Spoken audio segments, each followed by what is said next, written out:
Hi guys, this is Robutani from FoneArena.com and we're here in Barcelona where LG just launched the LG G6.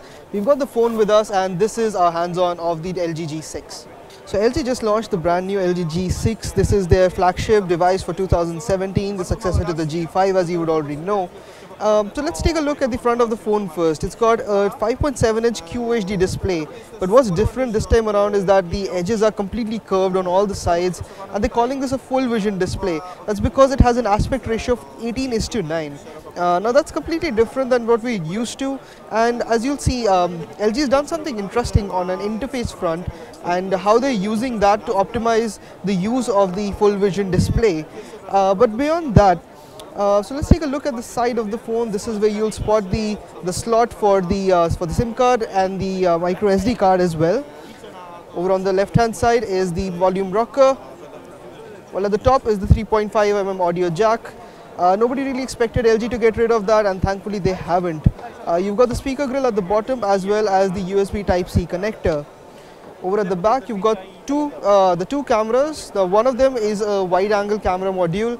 This time around, LG has used the same sensor for both of these phones, for both of these cameras. So these are 13-megapixel sensors. There's a fingerprint sensor at the back as well as the dual LED flash.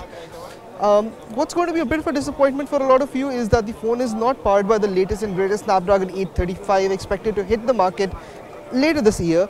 The phone is running the Snapdragon 821 processor.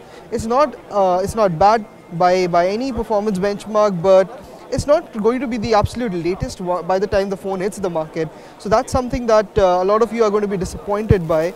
In addition, there's 4 GB of RAM, and well, again, a lot of mobiles are going to move to the 6 GB mark, and when you're paying top dollar for a flagship, you really do want the best out there.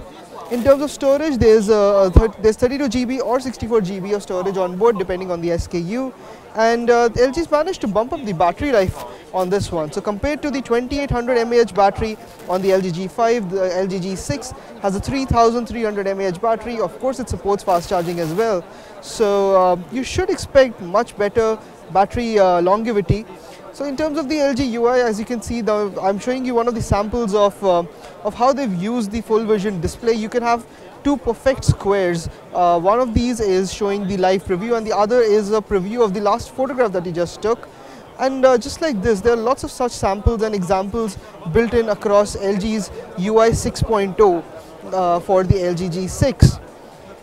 Interestingly, the phone is also supporting IP68, and that means that it is both dust-proof and waterproof.